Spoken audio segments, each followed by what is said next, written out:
살기로 했네. 주님 뜻대로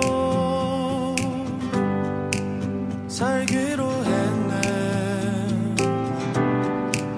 주님 뜻대로.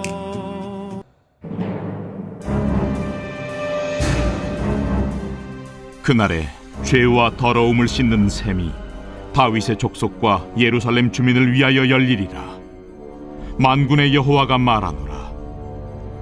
그날에 내가 우상의 이름을 이 땅에서 끊어서 기억도 되지 못하게 할 것이며 거짓 선지자와 더러운 귀신을 이 땅에서 떠나게 할 것이라. 사람이 아직도 예언할 것 같으면 그 나온 부모가 그에게 이르기를 내가 여호와의 이름을 빙자하여 거짓말을 하니 살지 못하리라 하고, 나온 부모가 그가 예언할 때에 칼로 그를 찌르리라. 그날에 선지자들이 예언할 때의 그 환상을 각기 부끄러워할 것이며 사람을 속이려고 토롯도 입지 아니할 것이며 말하기를 나는 선지자가 아니요 나는 농부라. 내가 어려서부터 사람의 종이 되었노라 할 것이요. 어떤 사람이 그에게 묻기를 내 두 팔 사이에 있는 상처는 어찌 됨이냐 하면 대답하기를 이는 나의 친구의 집에서 받은 상처라 하리라. 오늘 본문 바로 앞에 있는 스가랴서 12장 10절부터 14절에서 하나님께서는 이스라엘 백성들에게 자신의 죄에 대해 애통하는 마음을 허락해 주시겠다라고 말씀하셨습니다.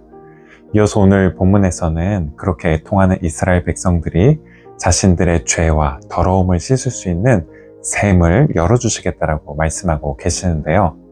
마치 창세기 7장 11절부터 12절에 기록되어 있는 것처럼 노아의 때 많은 비가 내리고 또 큰 기품의 샘이 터져서 온 땅을 물로 뒤덮어 씻었던 것처럼 그렇게 이스라엘의 죄를 씻게 하시겠다라고 말씀하고 계십니다.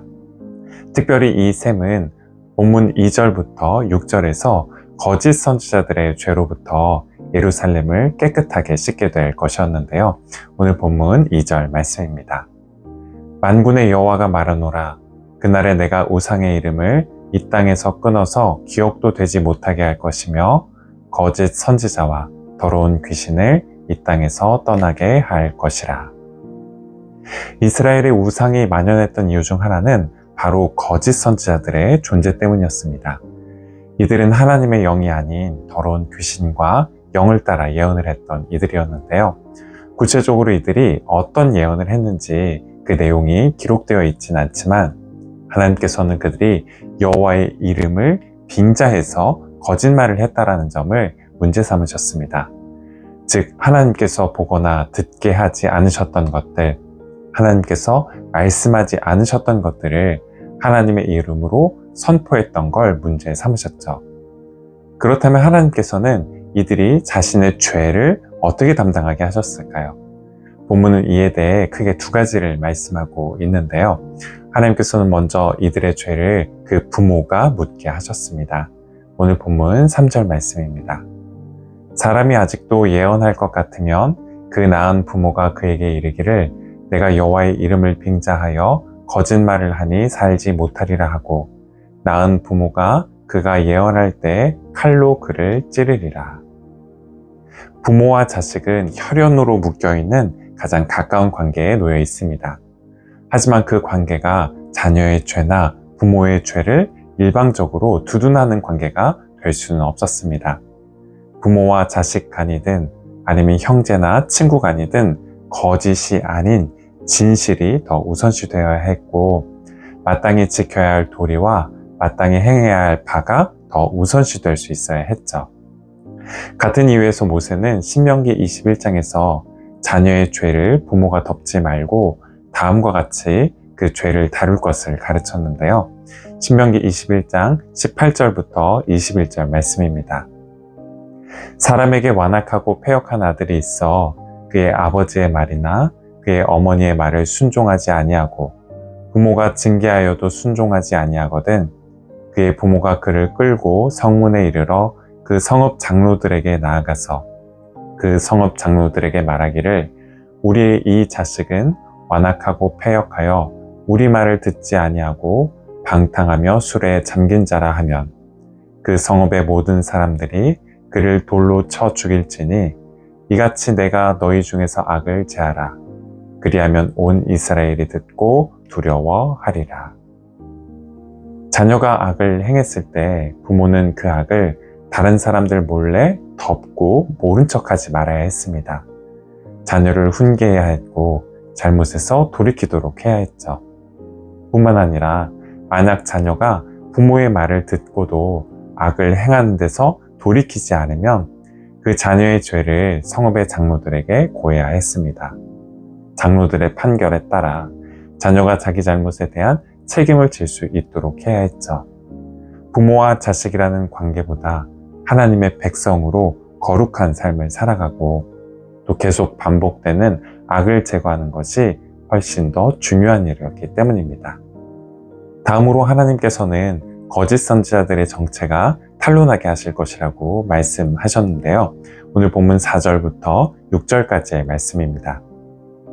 그날의 선지자들이 예언할 때 그 환상을 갖기 부끄러워할 것이며 사람을 속이려고 털옷도 입지 아니할 것이며 말하기를 나는 선지자가 아니요 나는 농부라 내가 어려서부터 사람의 종이 되었노라 할 것이요 어떤 사람이 그에게 묻기를 내 두 팔에 있는 상처는 어찌 됨이냐 하면 대답하기를 이는 나의 친구의 집에서 받은 상처라 하리라.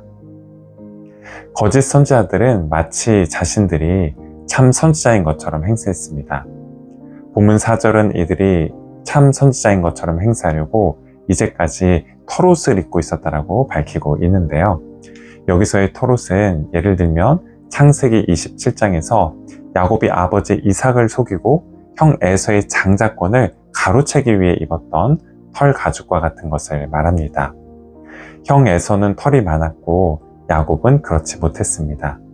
하지만 야곱은 자신이 형 에서처럼 보이게 하기 위해서 눈이 멀어서 앞을 잘 보지 못하는 아버지를 속이기 위해 염소 새끼 가죽을 입었죠.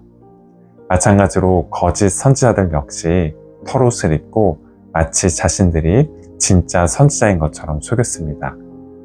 하지만 이들은 더 이상 그 털옷을 입지 못하게 될 것이었습니다.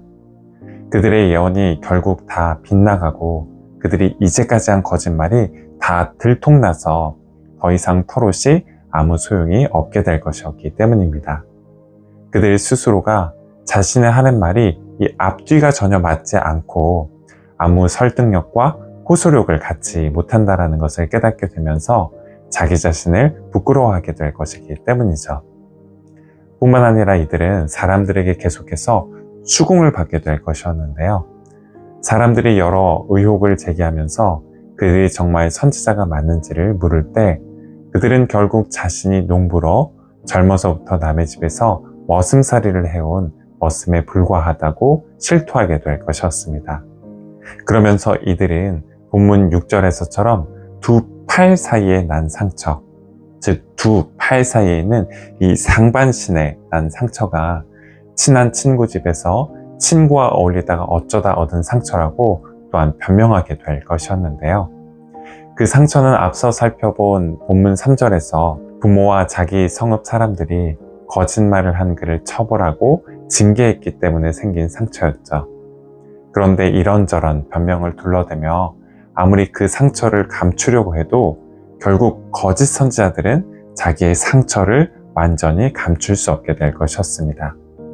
건전한 상식과 판단력을 가진 이들이라면 결국 그들이 거짓 선지자라는 걸 쉽게 알 수 있게 될 것이기 때문이었습니다. 하나의 거짓말을 다른 거짓말로 막아도 하나님께서 결국 그 거짓말이 탄로나게 하실 것이기 때문이었습니다. 스가랴 선지자의 때뿐 아니라 오늘날에도 하나님께서는 거짓말이 결국 거짓말로 드러나게 하십니다.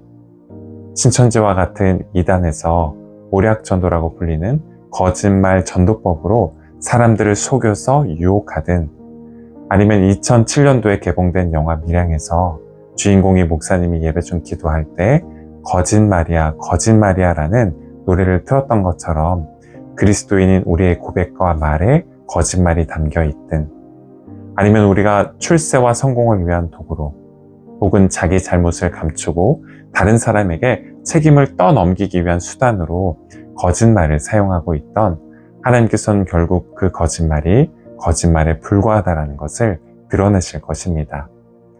거짓말로부터 우리를 구원해 주시고 거짓말로부터 우리를 깨끗하게 해 주실 것입니다. 이 점을 기억하며 마태복음 5장 37절에서 주님께서 가르쳐주고 계시듯 오직 옳은 곳에는 옳다, 아닌 것에는 아니다 라고 하실 수 있는 저와 여러분이 되시기를 바라겠습니다. 기도하시겠습니다. 의도했던, 그렇지 않았던 때때로 거짓말이나 과장, 허황된 소문에 기대어 살아가는 저희를 주님 긍휼히 여겨주시기를 간구합니다. 진리의 영이신 성령께서 저희의 생각과 마음, 입술을 지켜주셔서 오직 옳은 것은 옳다, 아닌 것은 아니다 라고 말할 수 있는 저희가 되게 하시고 저희의 죄와 더러움을 씻는 맑은 샘물이 저희 안팎에서 넘쳐 흘러 거짓으로 혼탁해진 저희의 심령과 이 세상이 그 본래적인 아름다움을 되찾아갈 수 있게 하옵소서. 예수 그리스도의 이름으로 기도드립니다. 아멘.